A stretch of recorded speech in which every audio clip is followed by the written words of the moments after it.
everybody. Happy Saturday. Thanks for joining me in the card closet. This being episode 454. I've got a mystery card of the day. And it is someone whose slugging percentage for their career was 454. Let's see if you can figure out who this person is based on a few clues here. So always start off with the rookie card when I think of it. The rookie card for this player was 1968 Topps. He played 19 seasons in all, the first 4 with the Cincinnati Reds, and his final 15 seasons with the Kansas City Royals. He was an infielder early in his career with the Reds, but he was not a regular with the Reds, and he was in Winter League in Puerto Rico when he broke his leg. And that prevented him from playing defense due to a lack of mobility that affected him the rest of his career. And so that prompted a trade to get him to an American League team where he could be used as a designated hitter. And he was a designated hitter for all 15 of those seasons with the Royals. He was a 3-time All-Star, 1-time Silver Slugger. His career numbers: 900 runs, 2,000 hits, 191 home runs, 1,000 RBIs, 290 batting average. He played in 9 postseasons. World Series losses with the Reds in 70 and 72. A World Series loss in 1980 with the Royals, and a World Series win with the Royals in 85. Those dominant Royals teams from mid-70s through mid-80s, he was a part of all of them, a regular on all of them. There was a rule that was created during his playing time because of him, and it was affectionately named after him, kind of like the Milt Blunt rule in football. It was the blank blank rule, and that is that a base runner who is not in reach of the base, who takes out an infielder, is out. So you see that today, that if you're sliding into second and want to disrupt the double play throw to first, you've got to be within reach of the base. You can't just run to an infielder that's way off the path and knock them out. He used to cross body block them, and they made the rule because of him. He became the Royals manager in 1991. He was only the 5th black man in baseball history to be a manager, and he was their manager for 4 years, and he was fired during the strike in 1994, and he came back in 2001 and 2002 and managed the Tampa Bay Rays. His son, Brian, was a Major League Baseball player, and he actually played with his son in a game, but it was a spring training game when Brian was still a minor leaguer in 1986. So the Griffeys got the honors of being the first father-son combo in the majors, but this father-son combo preceded that in in spring training. Did you get him? This card I think is fantastic. It's Hal McRae. It's 1984 Topps card. You just get the feeling that he just hit a long liner into the gap, dropped the bat, and was off to the races. So we're going to put Hal McRae over to the side here. Oh, hey, also, I got these in the mail today. I had a couple custom t-shirts made with the Card Closet logo on them, front and back. Something that I can wear when I go to card shows.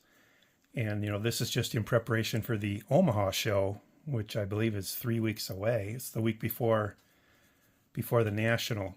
So if you are interested in this, they were pretty reasonable considering that they were custom made and front and back full picture. If you're interested, I got them on Etsy. There's a lot of Etsy sellers that do custom t-shirts, but if you want to know who did these for me, let me know and I'd be happy to pass that name along. Okay, so the main topic today, we're going to talk about Willie Mays and the effects that his passing have had on his card prices. Now, I've seen John Wade Boggs fan talk about this, and I'm going to share just my personal experiences and what I've seen. And I've been looking, I've had eBay searches set up for Willie Mays' 1959 Topps card and 1960 Topps card. And I've had those set up for months, waiting for one that I like the looks of to fall down through the cracks to the price that I'm willing to pay for them. And you've seen me show Willie Mays cards in the past 4 or 5 months that I picked up, and those are cards that had slid down. 59 and 60 were the last two that I'm going for, and I just hadn't had anything fall through the cracks. So I don't search on for the word for PSA in my search. I don't search for any particular grade like 2, 3, 4, 5. I don't put those in my search. It's just a wide open Willie Mays 1960 Topps, for example. And what I saw is an immediate increase in supply after Willie Mays passed away. It appears to me that, at least for 1959 and 1960, many poor people put their cards on eBay after his passing, probably thinking that, hey, the market's hot right now, and I'm going to put them for sale.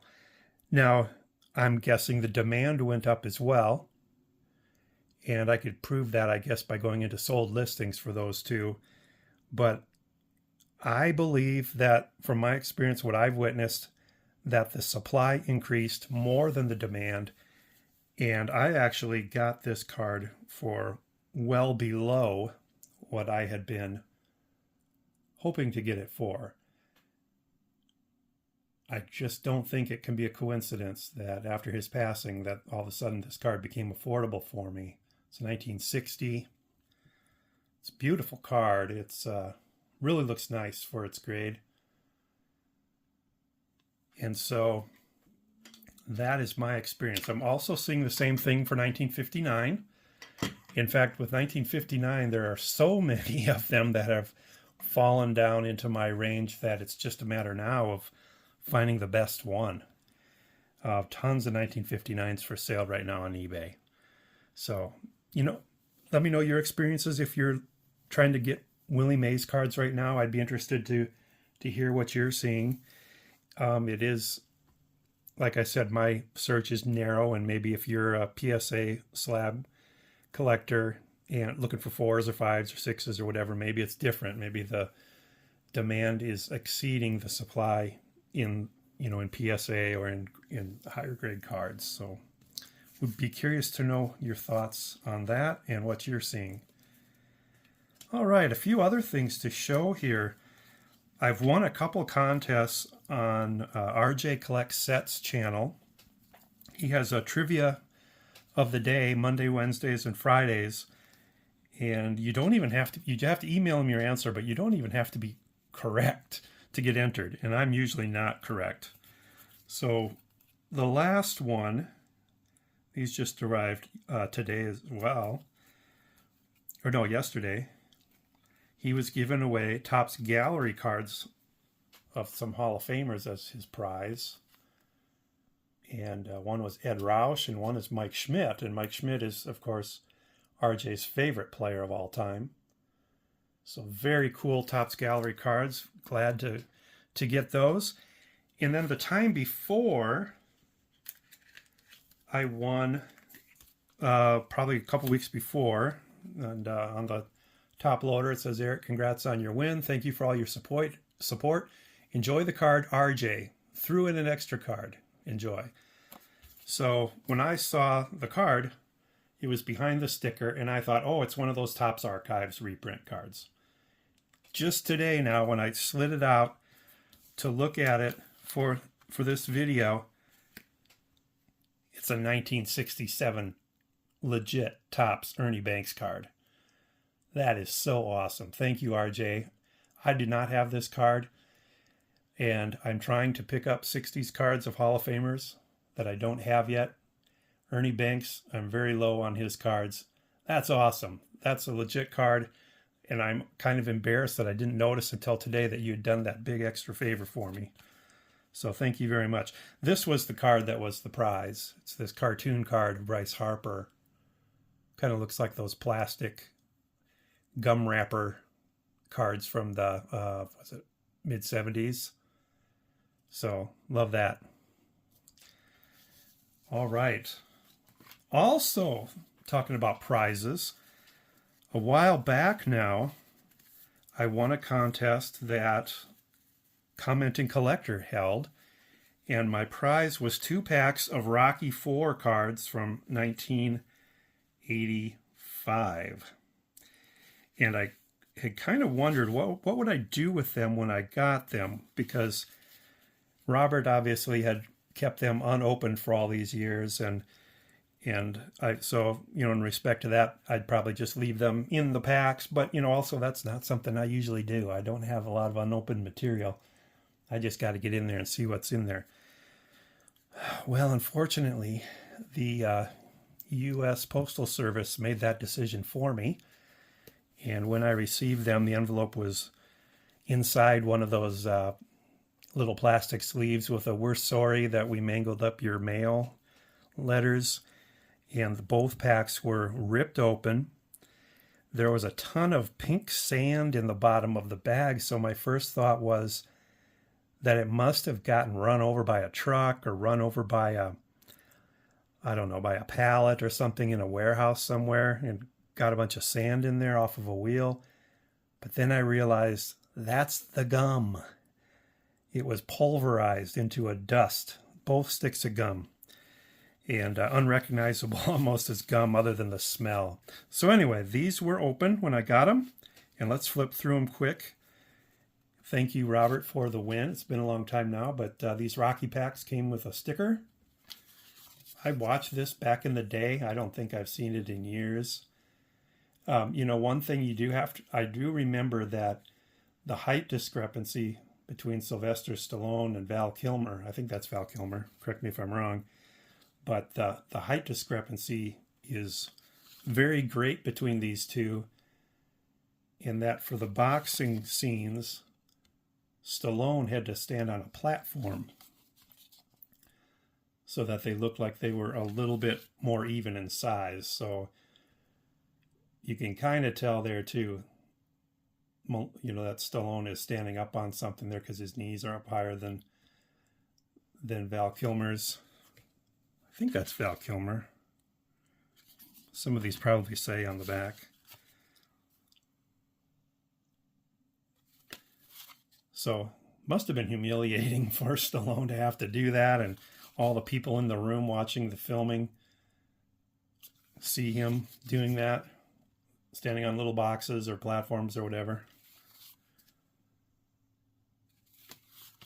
So yeah, this was a movie from my teenage years. Apollo Creed there.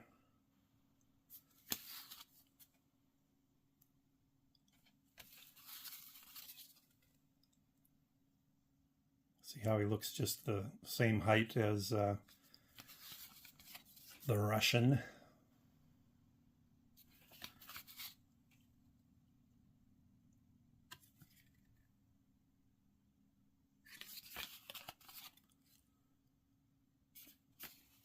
I don't even remember how the movie played out, but I'm sure he won.